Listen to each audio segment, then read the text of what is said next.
Hello everybody, and welcome back to some more Pokemon Platinum PokéRadar FateLocke.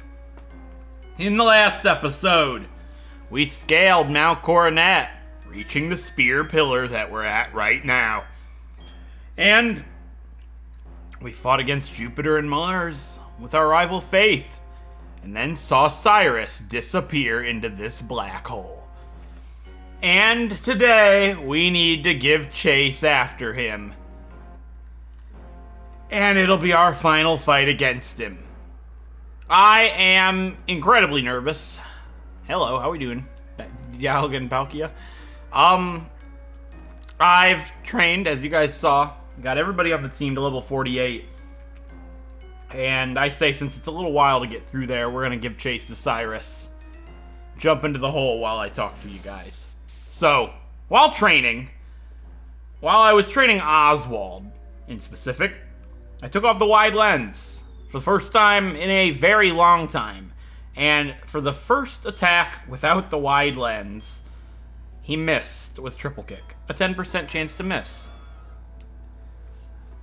I'm very nervous for this fight because this team has bonded with me and with all of you guys a lot since our adventure had formed this team. Since these six came together, these six have been very important and best friends the entire time. And you guys all know them very well as well. So, these challenges are all about risk and reward assessment. It's tough because the obvious route to fighting Cyrus is Dan. Dragon dance him to death just like I did in the last fight. Now, I remember Houndoom, his lead, has the move Thunderfang, which obviously Dan is doubly weak against, and because of that, I'm not too sure. I think Dan can take a Thunderfang from a Houndoom. They're more special attackers than physical attackers, but the problem is it comes into play with that risk-reward assessment that I had talked about. Thunderfang has a 10% chance to flinch me and a 10% chance to paralyze me, and I'm pretty certain Houndoom will be faster. This is where the problem comes into play. I basically theoretically have a 10% chance right out of the gate to lose Dan, because I think he can take one, but I don't think he can take two. And I wasn't so sure about if Dan was really going to be the best option moving forward here. I gave it a lot of thought, and I went looking for better options. I wanted to find several better options to have my team more well-rounded and as good-looking as possible to take Cyrus on. And I looked, and I looked, and I looked, and in the end, I decided on a specific route that I wanted to take. I'm not confident in this, I'm not comfortable with this, but it's the decision in the route that I decided to take for this fight, and we're just gonna have to see how it all goes. This entire playthrough has been entirely about fate. That's been the entire gimmick of this, obviously. It's the FateLocke. So, we're gonna leave it all up to fate. As terrifying as that sounds, we're gonna hope for the best. So, talking on that Thunderfang fear that I had, not only does it have a 10% chance to flinch me, it has a 10% chance to paralyze me. And if that happened, theoretically, then I have a 50% chance to hit if it just paralyzed me, right? So theoretically, looking at like a 15% chance for Thunderfang to kill Dan. Actually, around a 20% chance, because take the chance of it critting, which I think would kill. So, like, let's just round it off to say about a 20% chance that Daniel dies to a Thunderfang turn one before he's even able to move. Now, the good thing about that, if I were to go that route... Hello, Cyrus, I'm talking about you right now, and I'm terrified, but we'll talk a little bit once we meet up at the end of this dastardly place. Which, by the way, we're in the Distortion World. I didn't really feel too much to talk about it. This is a challenge run. Everybody's seen the Distortion World before, and I've done it on the channel before. I don't know what I talked about when I did it on the channel, but maybe I talked about the Distortion World. I don't really care what Cyrus has to say right now. I'm ignoring him. Like, if this was a real-life situation, I'd be ignoring him. I got more things to think about, like what I'm gonna do against him. So, nervous isn't really the word to describe this. But a good thing about Dan is Dan also has a guaranteed chance to knock out Houndoom in one hit with Aqua Tail. But, then again, that Aqua Tail has a 10% chance to miss. So, we got a lot of 10% chances that can happen that can just throw a wrench in everything. And if Daniel dies, it's not just going to be Dan. It's going to be a lot of our Pokemon. Because I'm relying on Dan wholeheartedly, should I have gone that route. But I did look into several other options, and I've got a couple great ideas in mind. And I have settled on one. My team is ordered in the best way possible in my mind, with best to worst, just like we did with Candace. So, the lower number we roll, the better. If we roll a 6, there's going to be a death. Most likely, because the Pokemon in slot 6 can't actually do anything to any of Cyrus's Pokemon, really. Like, maybe a little, but not really anything. Which is not good, obviously. That's not something you ever want to think about, but that's the reality of our situation here. And sure, I could have added a new Pokemon on. As per the FateLocke rules, I could have just took that Pokemon off the team and trained up a whole new Pokemon. But I'll be honest, that comes out of sheer laziness, the fact that I didn't do that.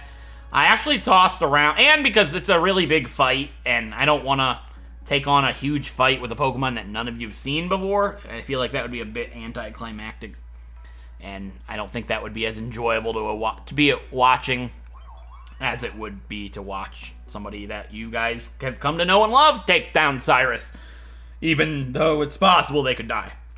I actually tossed around using my Pichu, evolving it into a Raichu and sweeping him with Nasty Plot, because I don't think Houndoom could really do too much to Raichu. It would take like 2 turns minimum to sweep him, so that was the main thought. But like I said, I wanted to go against that and end up using a Pokemon that you guys have come to know and love.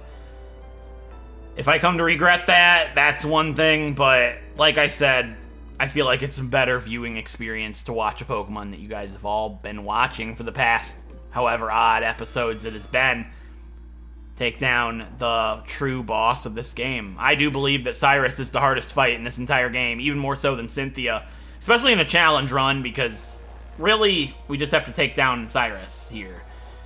And that's a big fight. But Cynthia, when we fight Cynthia, if a Pokemon were to die, it's the end of the game. This, if a Pokemon dies, I have to train up a new member because I have to have a Pokemon on the team to replace them. And that's a hard blow to take, especially being this close to the end of the game. It's scary. I have actually sat here for over an hour just thinking about every chance and opportunity and everything that could go wrong. It can come down to the roll of the dice. It can come down to bad luck. It can come down to a lot of factors. It can come down to forgetting what kind of moves he has on his Pokemon. Luckily, I remember Thunderfang, which I'm not even entirely certain that he has. I'm just pretty certain that he does. But I don't remember what his other Pokemon really have. I have a couple moves written down that I remembered. I don't look trainers up.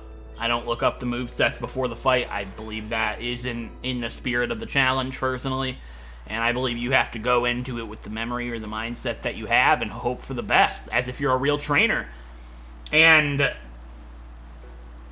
basically all I remember him having is Fake Out on his Weavile, which is the reason that we didn't do him flawlessly in our original Wedlocke. Earthquake on his Gyarados, Heat Wave on his Honchkrow, and Thunderfang on his Houndoom. And I think he has Crunch over Dark Pulse. I was thinking Dark Pulse last episode, but it's not. I don't think.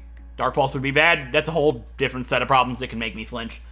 And I have been collecting type effectiveness berries throughout my adventure, but that goes back into the Oswald missing with triple kick thing. Do I sacrifice the wide lens? It comes back to risk and reward assessment. If I gave a berry that weakened the super effective power of an electric type attack, sure, I would be able to take the hit, but I still have the same chance to be paralyzed or be flinched, and then that berry's gone, and then I'm dead, and I don't have the wide lens, and I could miss. It's a 10% chance to miss. It's a lot of problems. There's a lot of things that can go wrong.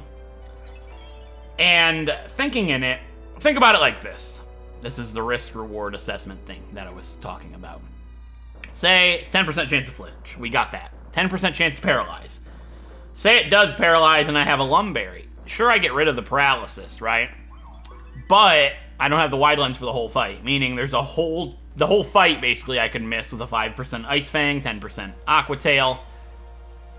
And is that a better risk than just giving the wide lens and hoping that I break the 50% paralysis if I were to get paralyzed? You gotta weigh the pros and the cons of every situation that I have to come at me. And I think I've done that with all 6 Pokemon that I have. I've looked into every strategy that I could possibly think of. I have looked into every bad scenario that could happen. I have looked into every good scenario that could happen. I have pondered every choice that I possibly can, and I hope you guys know that whatever happens here, I tried my absolute best. It's also nerve-wracking because it's been my entire channel's story and dream since I started this channel after Platinum to beat Cyrus in the final fight in the Distortion World without losing a single Pokemon. And it all comes down to this. I get one more shot potentially in the next few years. And it honestly is gonna come down to luck. It's disgusting, but this is a luck fight right now. If everything goes my way, I think we'll sweep him clean. But if things go wrong, I don't know what I'm gonna do. I know in my original fight against him on the channel, I had one pair super prepared for him, and when they fell, I didn't really have a strategy. And like I said, I've looked into every Pokemon and a strategy for everybody. But the case still remains true. I don't have very much to go off of here. I have one clear-cut strategy that I was very worried about using. But at the end of the day, I think it's my best case moving forward. So, you are already here? Why do you seek to change the world? If you hate our world, you should just go off somewhere alone. Find somewhere where you can live without seeing others. Why should I run and hide from the world and have to wait quietly? My aim is to rid our world of the vague and incomplete thing we call spirit. By freeing ourselves of that, our world can be made complete. That is my justice. Nobody can interfere. Well, we've been interfering the entire game. And today, as much as I don't want to do it, today is the day of reckoning. My team's prepared. My mind is as ready as I'm gonna be. It's not very ready. But I believe in our team. I believe in our lead. I do believe in our lead, even though it does... Ironically, this all comes down to luck and fate. You can't write this stuff, but this is going to start off very luck dependent. Alright. Without further ado, let's just get the main course underway. My hand is shaking as I grasp this dice, but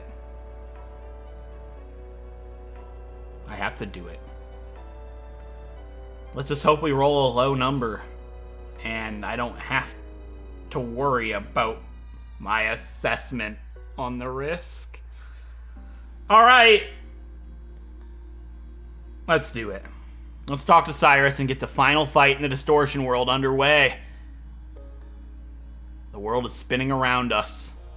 Everything is distorted.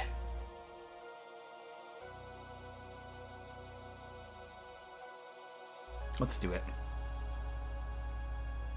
Oh, let me take a drink.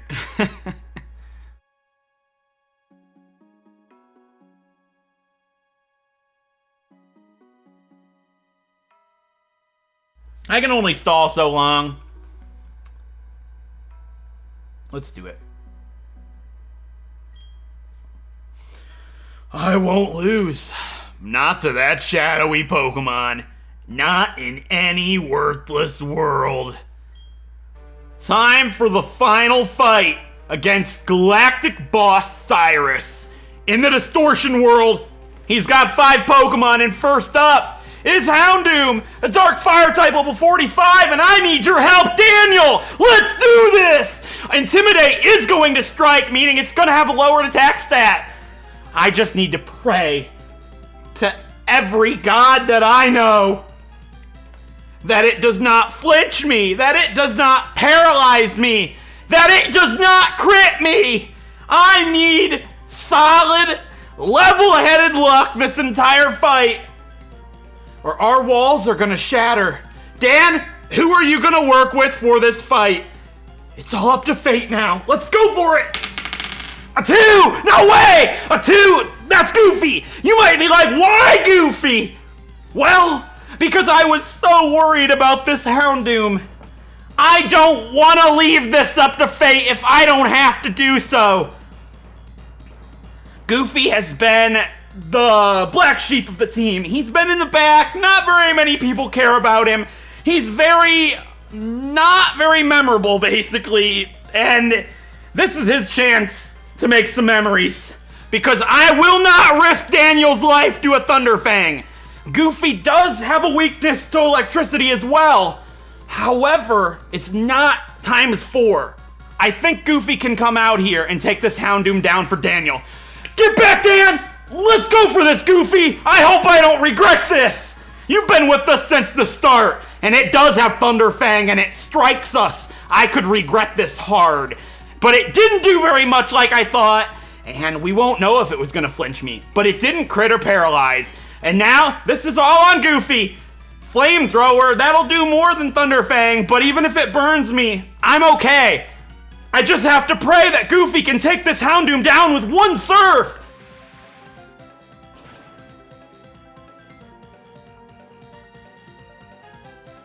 And he did! That's what I needed you for, Goofy. That's why you were in slot 2. Now let's hope Daniel can carry the rest of the team on his back and pave this way to victory. It's gonna be Gyarados next. I think that's the best case scenario. There's no better Pokemon on his team for Daniel to set up against. I don't think so anyways. Alright, Goofy, you have done what I needed you to do. Get back, my buddy! Let's go for this Dan Drywall Master of the Distortion World! Because this time, for Gyarados versus Gyarados. His is level 46, Water Flying type, and ours is level 48. I'm going to intimidate it, and it's going to intimidate me. But that's okay, because my whole strategy is for Dan to dance! You're gonna do the same thing you did to him in the Galactic HQ. Get your attack back to normal and raise your speed! And it's gonna use Ice Fang. This is the perfect Pokemon to set up on. It won't do very much damage at all with Ice Fang. Daniel! Dragon Dance! I bumped my desk. I knew Goofy was the best Pokemon for slot 2. I'm so glad I put my heart in that dice and rolled the number I needed. Ice Fang won't do much at all. It won't do much at all even if it crits. Daniel, Dragon Dance! That's gonna put us at +2 attack and +3 speed. I think we've used 3. I'll check the PowerPoints. I'm pretty sure that was 3, but I'll double check. Don't worry. Ice Fang's gonna do a good amount, and because I didn't want to risk not having the wide lens, you might be like, what is Daniel's item? It's the wide lens. This fight should be sealed if I can get the number of Dragon Dance off that I need, and I only want to get 3 attack boosts. That's all I'm gonna need. So I'm gonna use healing item number 1 for the fight on Dan, Drywall Master of the Universe, and I'm gonna use a Moo Moo Milk on Daniel. Alright, I'm doing that just in case it crits me. I have plenty of items backing me, and I only need 1 more Dragon Dance to be able to comfortably sweep his team. So just don't freeze me. Please. Good. Alright, Daniel. For one last time, Dragon Dance this man to death. There we go. We are now +3 attack, +4 speed. We will not be outsped by anything on his team. And just to add some good luck to our lives, it missed with Ice Fang. We are in the best shape we could possibly be. I won't knock Gyarados out in one hit, and I'm pretty certain that Aqua Tail does more damage than Ice Fang, even being resisted, because it's stab. However, I'm going to use Ice Fang to absolutely ensure we hit, because I do have a 1 in 100 chance to miss with the wide lens. However, I could also freeze Gyarados, since I know I'm not going to knock it out in one hit. If that was to happen, I would be in the best case scenario moving forward.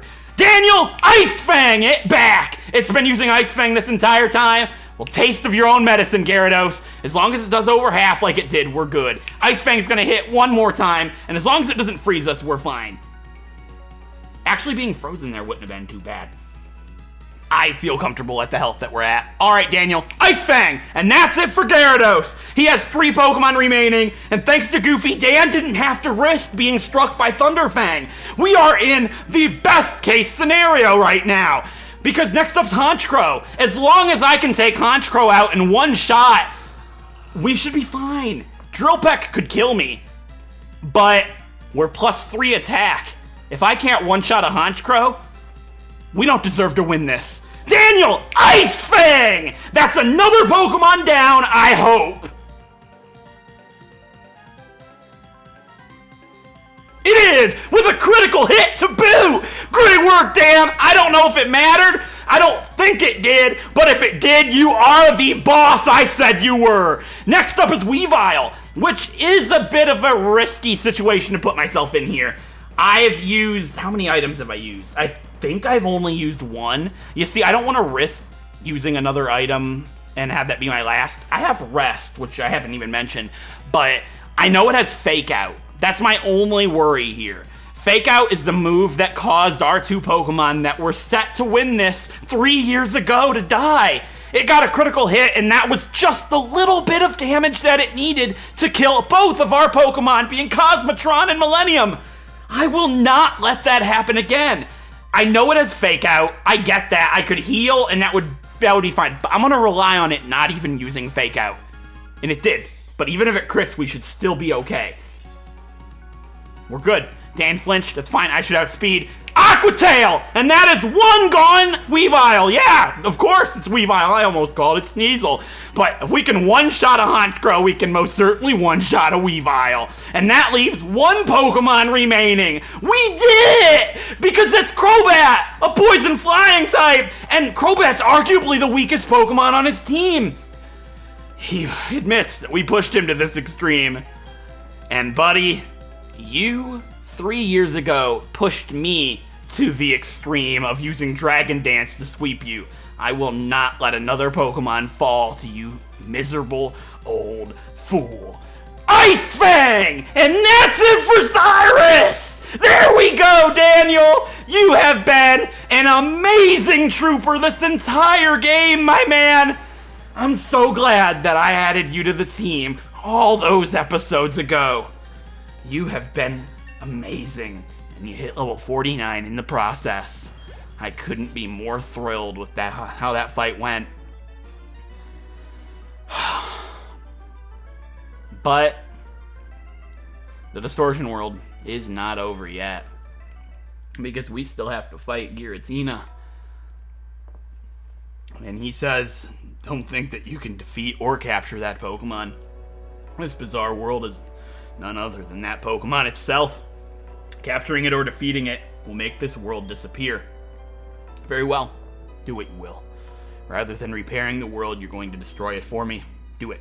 You inherit my legacy. He's going to go off somewhere and we're never going to see him again.